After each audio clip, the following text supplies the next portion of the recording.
Hello guys, today I will be showing you how to use Google Maps offline. If you find this video helpful, please do like and subscribe. So let's get started. So first, you have to open or launch your Google Maps and then locate that specific area that you want to download and use while you're offline.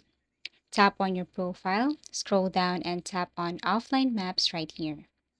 Now what you're going to do is you have to simply tap on select your own map, and then here you have to highlight or you have to select that specific part that you want to download.